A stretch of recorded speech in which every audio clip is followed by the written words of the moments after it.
রাস্তায় এত অ্যাক্সিডেন্টের কারণ দেখেন যে আমরা একটি সিএনজিতে এক জায়গায় যাচ্ছি। আমরা কিন্তু একটি ট্রাকের পিছনে আছি। আমাদের যে সিএনজিটি কিন্তু রাস্তা পার হওয়ার সুযোগ পাচ্ছে না, কিন্তু এই যে দেখেন আরেকটা সিএনজি আমাদের সামনে, সে কিন্তু এই ট্রাকটিকে ওভারটেক করার জন্য খুবই চেষ্টা করবে। অথচ আমাদের যে ড্রাইভার আছেন সিএনজি,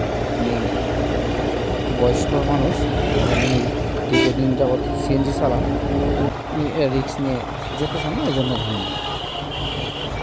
আর যে আমাদের একটা সিএনজি ক্রস করে গেল, খুব রিক্সে, জায়গা খুবই সীমিত, কিন্তু সিএনজিগুলো ভাবে কিন্তু ধৈর্য নিয়ে যাওয়ার চেষ্টা করতে, অথচ আমরা কিন্তু অনেক চিন্তা করতে তার কিছু নিয়ে আসছি রিক্স ওভারটেক করতে, যাওয়ার সময় যদি অ্যাক্সিডেন্ট করতে, এই জন্য আমরা আস্তে আস্তে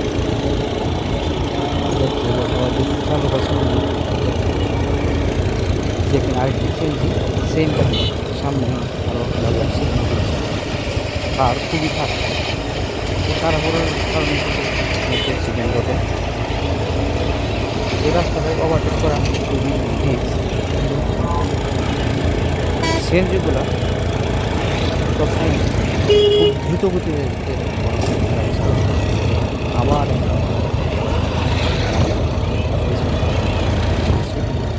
রাস্তাটা অনেকটা সরু, কাজ যাওয়ার পরে খুব একটা জায়গাটা তাদের পার হতেছে, যেমন পার হওয়ার সময় যদি দেখেন রোড সামনে গাড়ি থাকে, অ্যাক্সিডেন্টের মধ্যে বড় গাড়ি যেগুলো সামনে তাদের সিএনজি আরেকটা গাড়ি আমাদের যে ড্রাইভার, সে আস্তে দিকে যাওয়ার চেষ্টা করতেছে।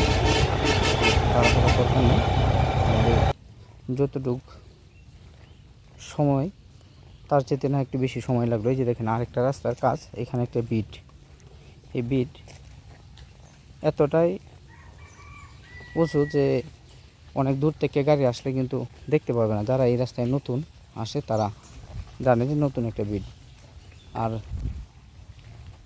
পুরাতন যারা আছে তারা জানতে পারবে। নতুন আসলে অ্যাক্সিডেন্ট হওয়ার সম্ভাবনা। প্রত্যেকটা রাস্তায় আসলে অ্যাক্সিডেন্ট হওয়ার কারণ হচ্ছে চালকের অসাবধানতা এবং ওভারটেকিংয়ের কারণে। দেখতে পাচ্ছেন যে আমরা 1 ঘন্টার রাস্তা কতগুলো গাড়ি দেখলাম ওভারটেক করতে। এই ওভারটেকগুলোর কারণে কিন্তু আজকে এই অবস্থা। এই প্রত্যেকটা চালকের অসাবধানতার কারণে কিন্তু এই অ্যাক্সিডেন্টগুলো ঘটে।